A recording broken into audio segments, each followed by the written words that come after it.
you can even watch back. Giving players all the props or put them on blast. We don't give no hot takes, only talk facts. We're giving all our devotion, riding high on this wave of emotion. Going all out, yeah, cause this is our time. No, ain't no stopping us till we reach the finish line. All in, we came here to win. We're gonna give everything. S-I-C-K on the run. S-I-C-K, sick, sick. On fire, we're ready to fight. We'll bring the house down tonight. S-I-C-K on the run. S-I-C-K, sick, sick. Play it on the car ride, play it when you lounge. X and O, you know that we can hold it down. Shout out to my man Sammy, got it off the ground. And to all the listeners tuned in right now, got debates, analysis, and speculation. This is sports talk for the new generation. You know where to find us, got a reputation. Sick podcast, your #1 sports destination. We're giving all our devotion, riding high on this wave of emotion. Going all out, yeah, cause this is our time. No, ain't no stopping us till we reach the finish line. All in, we came here to win. We're gonna give everything. S-I-C-K on the run. S-I-C-K, sick, sick. On fire, we're ready to fight. We'll bring the house down tonight. S-I-C-K on the run. S-I-C-K, sick, sick. S-I-C-K, it's the sickest podcast. Tune in for the audio, or you can even watch back. Giving players all the props or put them on blast. We don't give no hot takes, only talk back. S-I-C-K, S-I-C-K, S-I-C-K, S-I-C-K, S-I-C-K, S-I-C-K, S-I-C-K. All in, we came here to win. We're gonna give everything. S-I-C-K on the run. S-I-C-K, sick, sick. S-I-C-K, it's the sickest podcast. Tune in for the audio, or you can even watch back. Giving players all the props or put them on blast. We don't give no hot takes, only talk facts. We're giving all our devotion, riding high on this wave of emotion. Going all out, yeah, cause this is our time. No, ain't no stopping us till we reach the finish line. All in, we came here to win. We're gonna give everything. S-I-C-K on the run. S-I-C-K, sick, sick. On fire, we're ready to fight. We'll bring the house down tonight. S-I-C-K on the run. S-I-C-K, sick, sick. Play it on the car ride, play it when you lounge. X and O, you know that we can hold it down. Shout out to my man Sammy, got it off the ground. And to all the listeners tuned in right now, got debates, analysis, and speculation. This is sports talk for the new generation. You know where to find us, got a reputation. Sick podcast, your #1 sports destination. Giving all our devotion, riding high on this wave of emotion. Going all out, yeah, cause this is our time. No, ain't no stopping us till we reach the finish line. All in, we came here to win. We're gonna give everything. S-I-C-K on the run. S-I-C-K, sick, sick. On fire, we're ready to fight. We'll bring the house down tonight.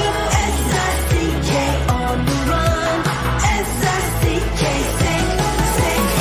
S-I-C-K, it's the sickest podcast. Tune in for the audio, or you can even watch back. Giving players all the props or put them on blast. We don't give no hot takes, only talk back. S-I-C-K, S-I-C-K, S-I-C-K, S-I-C-K, S-I-C-K. S-I-C-K. Turn up your volume. Because you're about to listen to The Sick Podcast. With Tony Marinaro. 55 seconds left in the penalty, a minute and 27 seconds left in regulation time. Boston 4, Montreal 3. Lafleur coming out rather gingerly on the right side. He gives it into Lemaire, back to LaSmush. The sickest Montreal Canadiens podcast. You're in the ball! Sports entertainment like no other. Rejoint, on lui fait perdre la rondelle, une passe devant. Et c'est le dégagement, et ce sera la victoire des Canadiens. Coupe Stanley pour les Canadiens, leur 23e de l'histoire. You found the dogs! John, you found the dogs! He found the dogs! And all together, they worked a young team to the top. And now, a 24th Stanley Cup banner will hang from the rafters of the famous Forum in Montreal. The Canadiens win the Stanley Cup. Brought to you by Energy Transportation Group. Driven to be different. La Vida Tibi. Embrace your true nature. And Playground, your premier gaming destination. It's gonna be sick. Marinaro on this Monday, July 29th. Thanks, everyone, for watching on YouTube, on Facebook, and on Twitter. And once again, in all transparency, as you know by now, I am in Spain. I am still in Spain, and I will be for another couple of weeks in Spain, where it looks that way. Anyway, so this was pre-recorded a little bit earlier on in the day, and joining me, or Eric Engels will join me the way he usually does on Mondays, but not before I talk to you about Energy Transportation Group, a leading full-service logistics provider serving all of North America. They are driven to be different. Also brought to you in part by Bittt, Tibi. They launched their new Ultra Lager, a refreshing, thirst-quenching beer, perfect for the hot summer days. Only 90 calories, 2 grams of carbs, 4% ABV per can, available in a pack of 6 and 12 in grocery stores all around the province of Quebec. It's ultra light and it's ultra refreshing. Also brought to you in part by Playground. Experience Playground's world-renowned poker experience with free food and drinks at their cash game tables. A Bad Beat jackpot that's over $1.1 million in climbing, weekly promotions, daily tournaments, unmatched customer service. Why play anywhere else? Located just over the Mercier Bridge, only minutes from downtown. My battery charger, actually, that fell out of my pocket, if you wanted to know. If you didn't want to know, I told you anyway. Also brought to you in part by Betway, a leading global online betting and gaming brand. Follow your gut instinct. Go at Betway. Go on Betway.com or scan the QR code to join the action. Must be 18 years old and play responsibly. And last but not least, it's also brought to you in part by Accent Insurance Solutions. You know, all insurance isn't created equal, and you know where to find the right insurance and the right solution for you. That's at Accent Insurance. Accent doesn't just sell insurance. They shop insurance for you to find the right product right on the money, whatever your insurance needs, home, automobile, or business. Call the Accent team at 514-363-3636. And once again, get the right solution at the right price. You can visit their website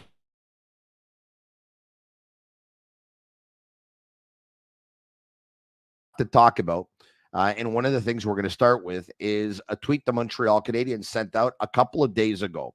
Last year was not a good year for Rafaël Harvey-Pinard. The year before that he got called up from the Laval Rocket. He made the most of his opportunity. He scored a lot of big goals. He impressed a lot of people, so much so that some thought that maybe he was going to be given, a pretty good role on the team last year. As it turns out, he was never able to find his rhythm, and he had an injury-plagued season. And when he came back from injury, he just went into these really long slumps, and he was never really able to establish himself. This is the tweet the Canadiens sent out a couple of days ago regarding Rafaël Harvey-Pinard, and that is he underwent successful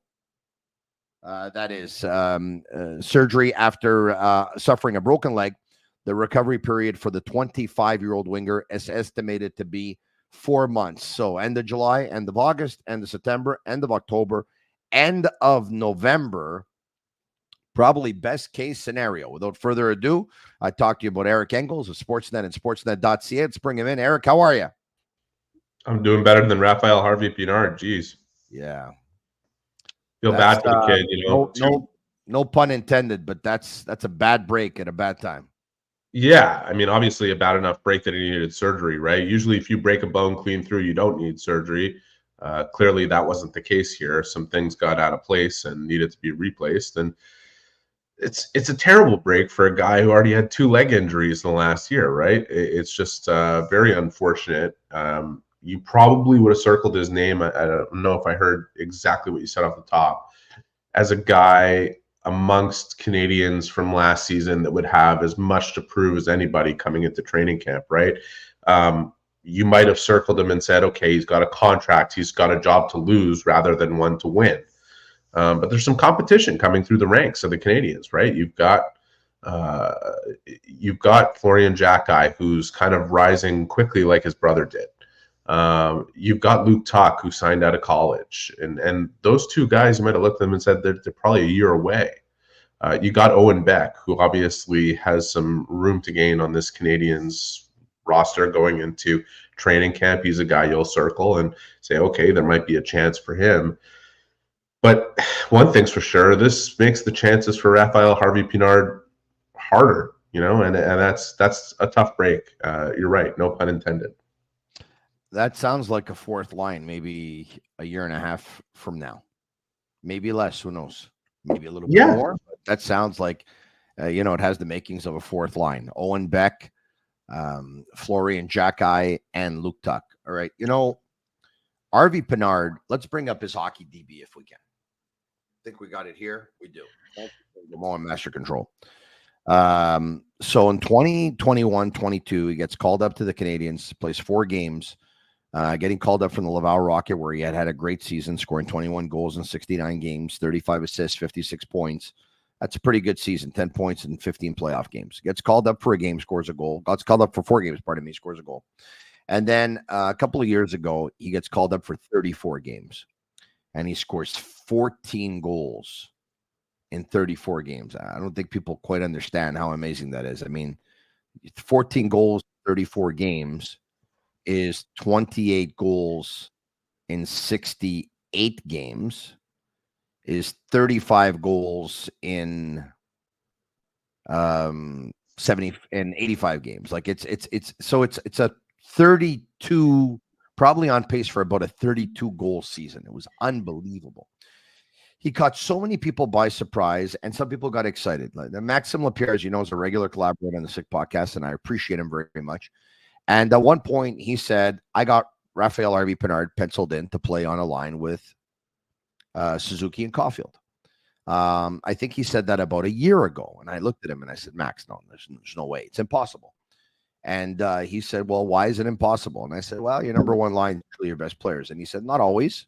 I mean, and he gave me examples of Max Talbot at one point finding himself on a line with Crosby, Pascal Dupuis at one point finding himself on a line with Crosby, and, Alex Burrows finding himself playing with the Sedin twins, who obviously Max knows very well because he played with the Vancouver Canucks. And I said, okay, point taken. That's a good point. But Harvey-Pinard's not as established enough yet to be able to be one of those guys. Not yet, right? And maybe one day, yeah.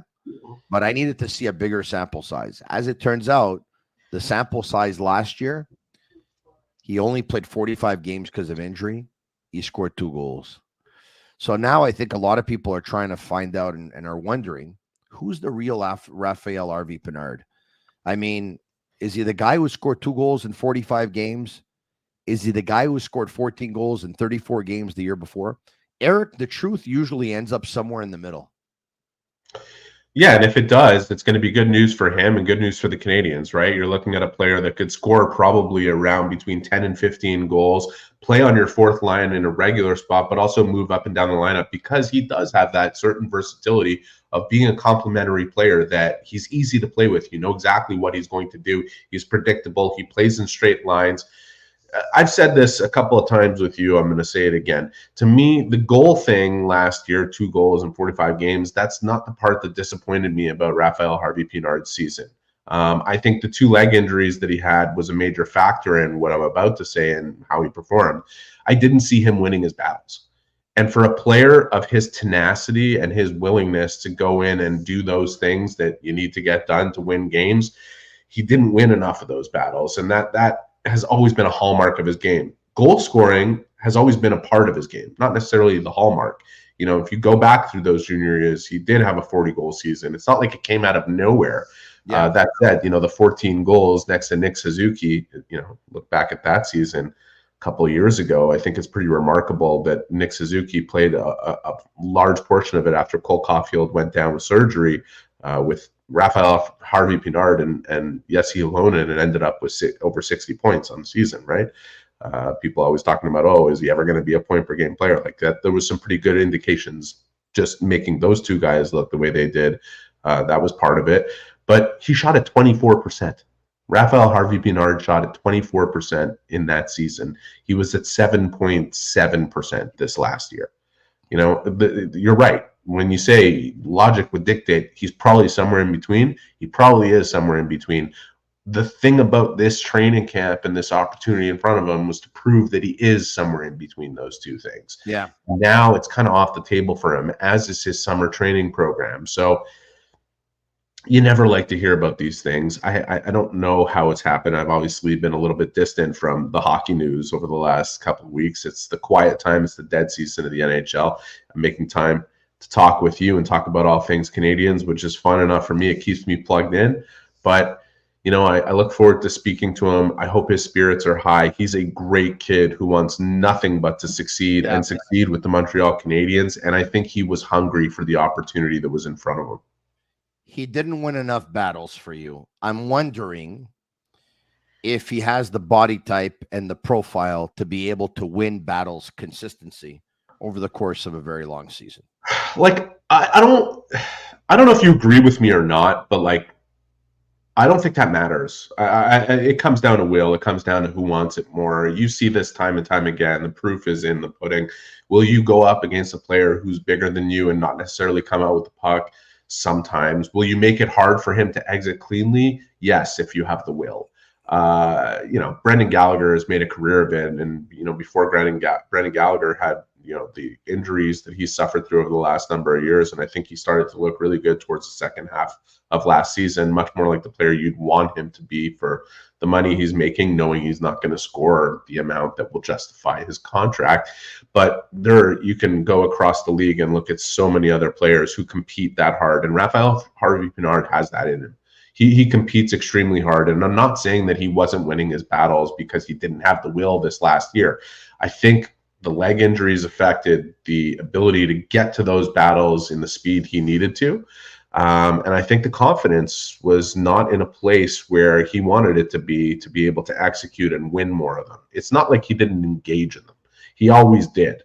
It's just for a player like him, who you know is not going to score on 24% of his shots like he did that year, he has to be able to justify his place in the league by doing those little things and being successful at them, not just having the will to do them. And I think that was the opportunity that was in front of RHP, is to prove that I'm still the same player. I'm still the guy who's going to go into a battle with a guy who's 3 inches taller than me and maybe a bit wider, and I'm going to beat him with that puck, and I'm going to dig that puck out. I'll agree to a certain extent with what you said and disagree to a certain extent in terms of doesn't really matter. And I think it matters to a certain degree, because if he's going to partake in those physical battles, I think, you know, my advice to him would almost be, you might end up winning the battle, but you'll end up losing the war. Meaning, if you're going to take part in all those physical battles versus those big guys, over the course of the season, you're going to break down. So there's two things that can happen here. Either he's a kind of player that can be involved in physical battles short term and do well. Long term, he'll break down a little bit. Or he has to be able to use other facets of his game to actually try and avoid some of those battles as much as possible, because I think he'll wear it down. We talk about chairs in the National Hockey League, Eric. I have a hard time finding a chair for him. It seems like he's always in the middle of two chairs. You get what I'm talking about? I think if he can be the best version of himself, he's guaranteed himself that chair on the fourth line, and can be a very effective player within that chair. He can also be effective in moving up and down the lineup when you need to spark somebody and bring some energy, if he is being the best version of himself, which we didn't really see for any sustained period over the last season. The season before, we saw, and I'm not talking about the 14 goals, that's the bonus part of it. It's the fruit of the labor. We saw what the potential was of the player. We saw the glimpses of, you can build this up and turn this guy into a regular guy. Last year, it was the opposite. And so he is somewhere in between in terms of the evaluation, and he's somewhere in between hopefully for him, if he's going to remain an NHL player, because he ain't going to be a first liner and he ain't going to be a second liner. And he can be a really effective fourth liner who can fill in on the third line if he plays to his strengths. And by the way, when you talk about battles and winning the battle, potentially losing the war, there are many different ways to win the battle. The will is to be willing to engage in it, but there are many different ways to do it as a smaller guy. And we've seen that time and time again. Claude Julien always used to refer to Brian Rafalski and how much it amazed him the way he was able to manipulate those situations as a smaller player just by using his speed and his smarts and his stick. Lane Hudson is in that same kind of category who will have to do those things. And we saw in a very small sample how he was able to do it, right? Like we saw that play that keeps coming back to mind in his first game where a guy is charging down the wall and he just closes the lane, just steps in front of him. It's not even, he doesn't have to erase him. He doesn't have to put him on his ass. He just steps in front of him and closes the lane. Little things like that because of your positioning, your skating, your stick. So I agree. Obviously, size matters. It always will, and we're trending towards it mattering even more than it has in the last probably 15 years. We're kind of going back in time. I think everything's cyclical in the NHL. But Rafaël Harvey-Pinard has enough in him to do those things that would effectively secure him a place in the NHL. We just didn't see enough of them last year, and that's why he was coming into this camp as with a bit of a question mark next to him. You better show it. Because otherwise there's other guys that are suddenly here that weren't there to challenge you before. Bad luck for one player usually means a great opportunity for another player. The bad luck for Harvey-Pinard has him out of the lineup for 4 months, somewhere to the end of November. Who ends up getting his spot? That's I'm not going to sit here. I know people would probably love for me to offer an opinion on that, but I'd rather watch it play out. I think those names that I mentioned, whether it's Florian Jacki or Luke Tuck or Owen Beck, or they all were hungry coming to camp trying to earn a place on the Montreal Canadiens to start with. I have to think that they're now sitting there saying, okay, let's go get it. I'm going to go get it. I look at another guy who you should probably enter into that race, because as those players I just mentioned are now a part of the competition, it created a certain. Okay, we got you back. I'd lost you for a second, I think. Go ahead, Eric. I lost you too. You're good? Yeah, go ahead. So I was just saying, you have these names that I mentioned, and Jacki, Tuck, and Beck potentially challenging Harvey-Pinard for a spot. Now Harvey-Pinard is missing camp. He won't be back till November, as you said. And another guy who would have been challenged would be Michael Pezzetta. I wonder what he's thinking right now. I have to think he's thinking, anybody who was probably looking at me and saying, maybe I won't have a spot on this team, or maybe I'll guarantee to be the 13th player, or maybe this will be the year that the Canadiens are willing to waive me, or maybe this will be the year that maybe they have to trade me because there's too many guys who are competing. And now he's probably thinking, well, that's my spot to win. That's my spot that nobody should be able to take from me on the fourth line of the Montreal Canadiens. So I won't sit here and project who's going to be there and who's guaranteed to take his place, because to me, it's going to be one of the most exciting storylines. We had one major storyline in the defense and how that's all going to play out at training camp. Now we have another of who's going to force their way, because all of a sudden there is space for somebody to do that on the bottom end of the Montreal Canadiens forward group. And that may not be that exciting in other markets, but it is exciting in a market like Montreal, where they care about every player on this team.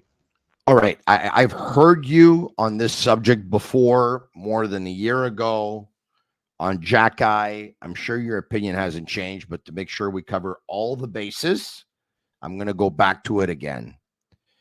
And what if Harvey-Pinard being out for 4 months, out till the end of November, the Canadiens having as many D as possible, and please hear me out, wanting to see as many D as possible, wanting to showcase D by making them play, wanting them to play instead of being out of the lineup where it's going to, hurt their development. And what if it meant a guy like Jacki would probably be on a fourth line in Harvey-Pinard's absence? No. Any openness whatsoever to it? None. Literally none. I think they'd sooner go out and get a forward, be it via waivers or trading for one. No. Not even a little Not even 1%. Oh, well, maybe it's not the worst. Like, no, I don't think that's a good idea. I don't think it's that crazy. I don't think it's that crazy. I know. I don't think you would have brought it up if you thought it was completely crazy. I don't think it's necessarily a question of sane or insane. I think it's just a question of what's best for Arbor Jackeye. You have to also consider like the message you're sending to a player doing something like that. I understand, Brett Burns went from forward to defense. It didn't screw with him. He was guaranteed a place in the NHL, and he was happy to do it. Byfuglien played both. I think, Byfuglien played both, although he really didn't like playing up front. I understand that. I think you're playing with a bit of fire if you come to Arbor Jackeye and training camp and say, listen, we're a little short up there. We think you could play the position. It guarantees you a spot in the lineup. We know you're still a defenseman. I think you're playing with fire a little bit, especially with the way the last year went, where he wasn't expecting to be sent down and all of a sudden he was. And you don't want to create any type of doubt in his head about what he is and what they expect him to be and where they see him. One thing you and I talked about at length last week was this is a guy that I see as, you look at the guys at like Barron and Harris and Jackeye and Struble, and I think Jackeye has the most potential to become a top 4 defenseman, and I'm not the only one. There's a lot of guys that watch the Canadiens and watch other teams in the National Hockey League that look at him and see the same thing because of all the different dimensions that he brings to the game. And I think you have to be real careful about screwing with that. And it just doesn't make sense to me. I think they have enough guys anyways that you wouldn't even have to go down that road. Okay, let's get back to Harvey-Pinard for a second, all right? Sure. Let's say he was going to occupy the role of an energy player on the fourth line if he was going to be healthy and start the season in Montreal. How much of an energy player really is he? And have the Canadiens over the last couple of years really had an energy line? Have you been happy with the line in terms of changing the momentum of a hockey game, delivering the big hit at the right time, maybe putting out a fire that has been started, winning puck battles, imposing their physicality?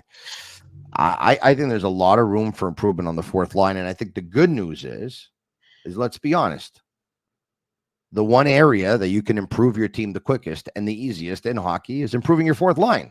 Those players usually don't come very expensive. Yeah, listen, without having the fourth line completely set, it's really hard to create the dynamic you're talking about. Like the dynamic you're talking about, if we want to look at like the pinnacle best version of that, like we had Matt Martin, Cizikas, and Clutterbuck in New York for years, where they were a dominant fourth line, a fourth line that does not just all the stuff you just talked about, but scores too. And so long as the Canadiens are rotating guys in and out of those positions, it's hard to establish that energy that anybody should be satisfied with. I think Jake Evans, who's been kind of the one constant here, has done a very good job. Have there been times where he could score a little more? Yes. But I do like his defensive game. I like the way he approaches the game. I like his penalty killing. He was their most used penalty killer on a penalty kill over the last 40 games of the season. That was pretty much top 10 all the way through. And we looked at the penalty kill as like, this could be a major deficiency for the Canadiens. He was a big part of turning it around over that second half. I just think you need, in today's NHL, to be able to have that energy. And I look at Harvey-Pinard and say, if he's going to be anything in this league, it's going to be somebody who brings that. Like, it just, I don't know if it was a confluence of the physical ailments he suffered with last year and the confidence waning from not seeing the puck go in the net. There were just different factors in it that just he wasn't able to bring anything with that level of consistency you'd expect of him. And I don't want to be too harsh, but it just wasn't a good season. It was not a good season for him. It created questions as to whether or not he belongs in the National Hockey League. Yeah, and look, but he's been called like kind of like a mini Gallagher by many, and not because he's got an ability to score 30 goals in the National Hockey League a couple of times, because he hasn't done that. He's never come close, so we don't know that yet. But in terms of being a heart and soul guy, not being a very big guy but playing very big, drafted in the 7th round. I think Gallagher may have been drafted in the 5th. I think he wasn't even drafted the first time around. Defied all odds, has proved so many people wrong. He's in a 5'9" frame, all that stuff. But do you think, like, when you think about that, like, he's called a mini Gallagher by some. Gallagher's not a 4th line player, and he might finish his career being on a 4th line over the next 3 or 4 seasons, maybe. But it's almost like, you remember Pacioretty once upon a time said, if I have to play on the 4th line, I'd rather play in the American Hockey League type of thing because I'm not a 4th line player. Well, Gallagher's not a 4th line player. People call Harvey-Pinard, some people, a mini Gallagher. He's not a 4th line player. That's why I'm saying, like, I'm struggling trying to find the chair. And I think in the end, his chair is he plays on a shutdown line on a 3rd line, or he can't play on this team. I get it, and I get the mentality. I think just because people refer to him as a mini Gallagher because he wore 11 and whatever it was, and those comparisons were there, and they played one game together because Gallagher was rehabbing an injury before the bubble or whatever it was. Like, let's not get too romantic and wrapped up into that kind of storyline. Rafaël Harvey-Pinard is his own player. He's his own person. I do believe he can be an effective 4th line player, an energy player. I do believe that he has to prove that. It's impossible. We're talking about a player who's impossible to root against because of how tenacious and how hard he works and how much he cares and how much it means to him to have the opportunity, not just in the National Hockey League, but with the Montreal Canadiens. I think if you were a fan of the team, you would be 100% in his corner, pushing for him to prove what many believe he can do. And I think he can score goals, and I think he can be an effective modern-day 4th line forward that does it from that line, that he ends up with 10 goals from the 4th line and turns your team into a much deeper team. I think, but I was really looking forward to watching him come at it and prove it. And now he's got to do that from whatever the opposite of the pole position is. He was starting in the pole position coming to camp, right? Like, you've got young guys pushing for that spot. He's got a contract. It's his spot to lose. Now he's in a very familiar place that he's been in his career many times before.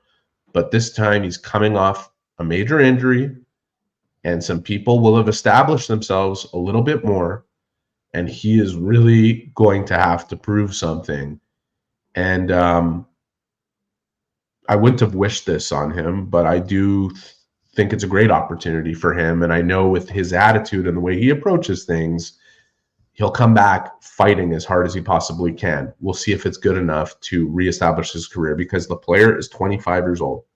And at a certain point, we're going to know what he is, right? And this is probably the year where, if he's not in between that guy who scored on 24% of his shots and that guy who scored on 7.7% of his shots and that guy who won all of his battles and then all of a sudden couldn't win enough of them, if he's not right in between, it's going to be trouble for his NHL career.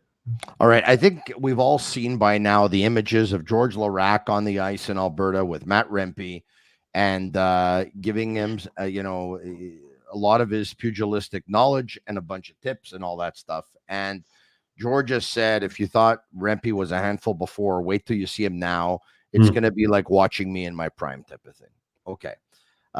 Danny Briere had a press conference a couple of days ago introducing Matt Michkov to the Philadelphia Press, and showed him a video of Nick Delorier fighting and said, get to know this guy because he's going to be your best friend type of thing. I never thought I'd ask this question in July of 2024. And I'll even tell you right off the bat that my answer is going to be no, it's not going to go back to that. But I think, considering the context and the examples I just gave, I'll ask it anyway.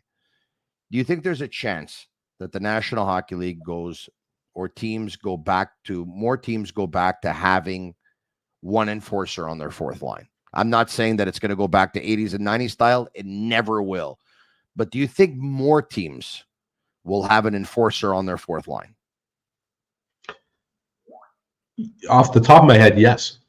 It's just that the definition of an enforcer has changed. And it's changed, particularly in the eyes of the fans. You know, I think a lot of them in Toronto were not happy about Ryan Reeves skating as many games as he did with the Leafs. And the reason why is not because they don't like the element of Ryan Reeves being able to stand up to virtually anybody in the National Hockey League. I think it's more so that the game has passed him by a little bit in which he can't generate the speed to be hard on the forecheck and create things. Now, he played very well in the playoffs for Toronto. If people were watching closely, he made some mistakes, some of them leading to goals in the back of the net against the Leafs, but he kind of was able to show like he can still do those elements. He can still play that way.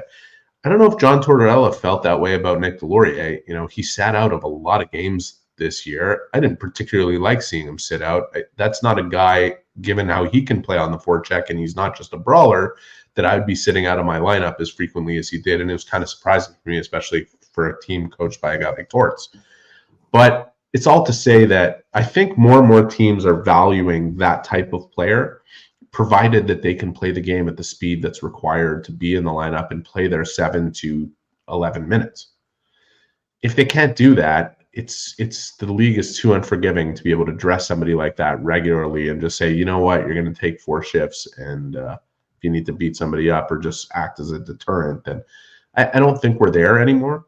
Mm-hmm. But I do, without any question, especially with Florida winning, with Dallas going as far as they did the last year, and the trends kind of in the game, especially on the back end, going towards that type of size and valuing that size, believe the teams will value having somebody who can act as a deterrent on their bench more regularly than we've seen in the NHL recently. The question is, now that we've had this kind of transition away from that, are there enough of those players moving their way through the ranks from American Hockey League to National Hockey League that, you know, every team can at least have one?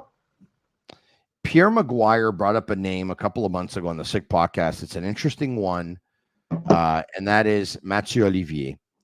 Mathieu Olivier, who a couple of years ago played 66 games for the Columbus Blue Jackets. Last year, he played 54 games for the Columbus Blue Jackets. He's a big man, and he takes on all comers. However, you take a look at the Columbus Blue Jackets, and you say to yourself, there's a lot of players there that if I'm the coach of that team, and Dean Evison was named the new coach replacing Pascal Vincent last week, if I'm the coach of that team and I take a look at a lot of young players that I have in my organization, you just drafted Caden Lindstrom at number 4. You drafted Fantilli before that. You know, you got some talent. You got Johnson on this team. You Ken Johnson on you. Do you want to part ways with a guy like that? It seems to me that you'd be one of those teams that would want to hold on to a guy like that. Yeah, I think you're reinforcing your own point and your question, and you're right. Like, I think more and more teams are looking at that and saying, this is something we need. And I think if you want to look at it internally from the Canadians here in this market, a lot of people were kind of like, what do they need Michael Pezzetta for? And I think they've needed Michael Pezzetta over the last couple of years. I think Arbor Jackeye has needed Michael Pezzetta as well. I don't think you want the burden, you know, falling exclusively on him. I do see a development within the culture of the Canadians under Marty St. Louis over the last couple of years where everybody's willing to mix it up and stand up for each other. They have that. They said they want to adopt a pack mentality, and they've shown that they have it for each other. They do play for each other, and they do stand up for each other, and they do not allow that stuff to kind of knock them off their game. But it helps that they have a couple guys, and it's not just Jackeye. Jackeye gets a lot of the attention. Like, Pezzetta is a pretty fearless dude, and he is willing to stand up for anybody. And he also, I think he is the modern day version. He's not a heavyweight, but he's the modern day version of the type of player you want to have at the bottom end of your lineup, that he can do different things on the ice. He doesn't get enough credit for his offensive touch. I'm not saying he's Gretzky, but he's not useless in that department either. And he's scored some goals in this league from a very, look, his story is an amazing one, because even more than Rafaël Harvey-Pinard or Gallagher or any of these guys, like, if you would have told me 3 years ago that Michael Pezzetta would play in the National Hockey League for more than a single game, I would have said you're crazy. And I don't think that's news to Pez. I think, you know, like, he knows that a lot of people have felt that way about him. He's always had this incredible belief in himself. you will not find a guy who like works harder than this guy. In the off season, he almost has to stop himself from getting on the ice too much. Like, he really, really cares. He's a fantastic guy, and he is grateful for every second that he gets to play in the National. He's a real gamer. He loves the game. And so I just think the Canadians, people were wondering, why this guy, why is he still here and this and that? They knew if they waived him over the last couple of years, there were a number of teams that would have plucked him away for free. And so he had a value to them that was greater than his value on the marketplace, because not so much that he would go in a trade for a great fetch, but if they were willing to give him up for free, he'd be gone. And then they'd be less one player who can do those types of things. And that's not a risk that they were willing to take. And I think they were wise on that, because we've seen an impact that the player has made. And I think he belongs in the NHL. And I think there's a lot of teams that would give him an opportunity to be there if he was, if somebody beat him out in the competition here in Montreal. Yeah, once again, we wish Rafaël Harvey-Pinard all the best. He's going to be out for 4 months, should return at the end of November. It's a great opportunity on another note for Michael Pezzetta and some other members of the Montreal Canadiens organization, some who were in Laval last year and others who were not. Eric, always great talking to you, my friend. I look forward to talking to you maybe within about a week from today. We'll do that then. Sounds good to me.